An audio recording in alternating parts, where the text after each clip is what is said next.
In the top stories, upset BWA customers want talks with Water Resources Minister. Chefette fighters granted bail, and Weymouth Wales get the better of Brittons Hill in the Digicel Premier League. Welcome to Nation News for Monday, January 11, 2016. I'm Natasha Beckles.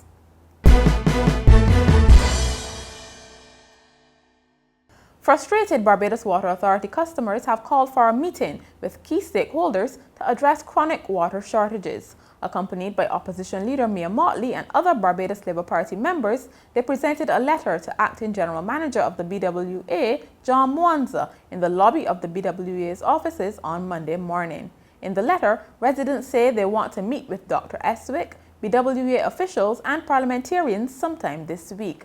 The correspondence also outlines the concerns of those affected by the chronic water outages in the country areas and offers some solutions. Member of Parliament for St. Thomas, Cynthia Ford, said the lack of information was a concern.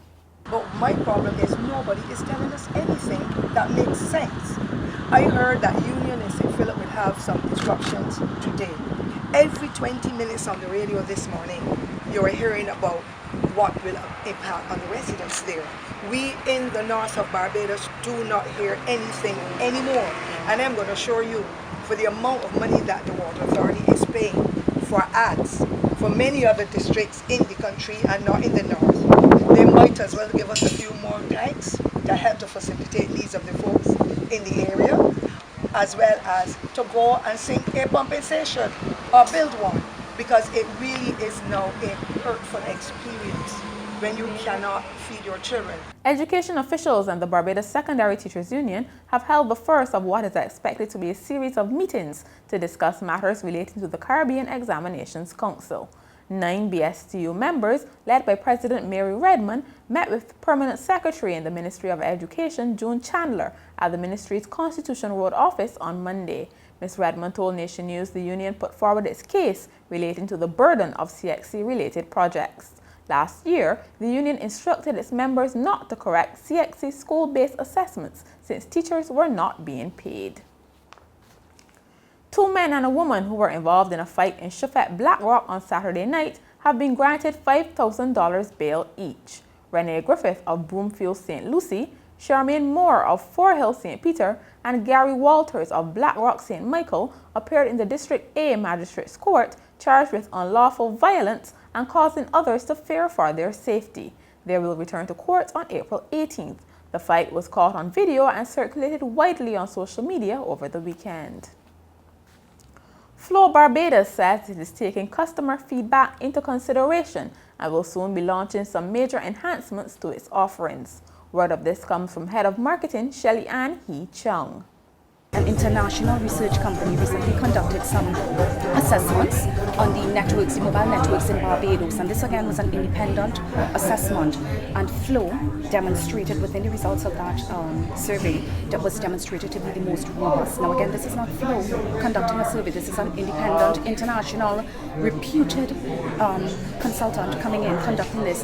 We would provide 4 times faster download speeds than the competitor, resulting in much less drop calls and a more robust, sustainable network. Ms. Hee Chung was speaking at the presentation ceremony for the Let Christmas Flow promotion. Raphael Turney won the grand prize of a fully loaded Mazda 3 sedan. More than 5,000 secondary school students will get the chance to learn about some of the careers available to them this week.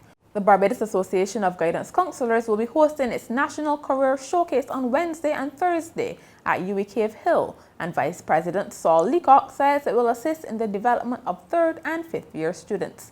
He was speaking at the launch on Friday.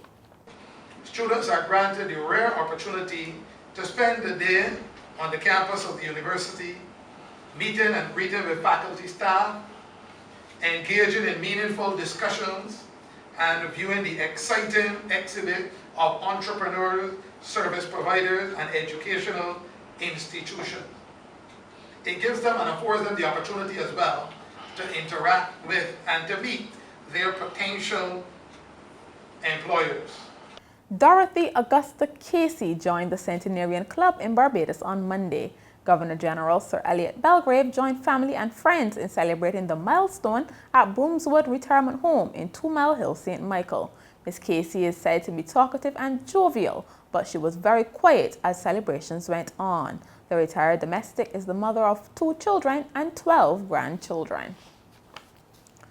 Methodists have been paying tribute to loved ones who passed away. During a special service at the Ebenezer Methodist Church in St. Philip on Sunday, worshippers from the 4 circuits gathered for a day of reflection.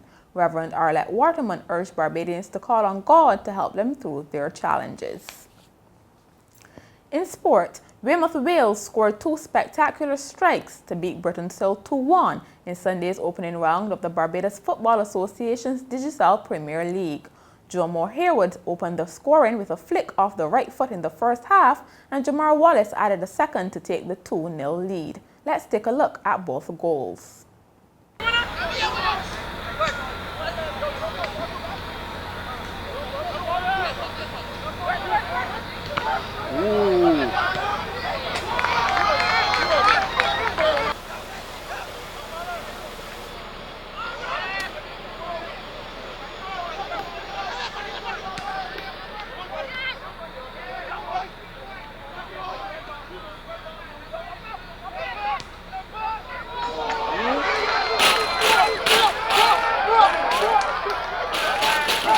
Mustafa Hack pulled back 1 for Brittons Hill. In other matches, Rendezvous beat Dames 4-0 and Empire had a 1-0 win over Belfield. The West Indies under-19 cricket team lost their opening tour match to Bangladesh by 8 wickets on Monday in Dhaka. Batting first, West Indies were undone by spin and reached 114 all out in 39.2 overs. Bangladesh raced to 116 for 2 in 20.3 overs. There are 2 more matches in the one-day series.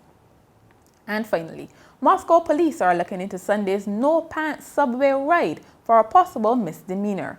Despite freezing temperatures, several dozen people joined the global annual event by riding the subway with no trousers or skirts on.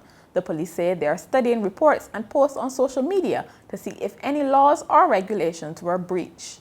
It was not immediately clear what the subway riders could be charged with, but the stunt could technically fall under the law against disturbing public order. And that's Nation News from Monday. For more news, log on to nationnews.com, as well as YouTube, Facebook, and Twitter. Remember to pick up your Daily Nation on Tuesday or subscribe to our e-paper. Thank you so much for joining us.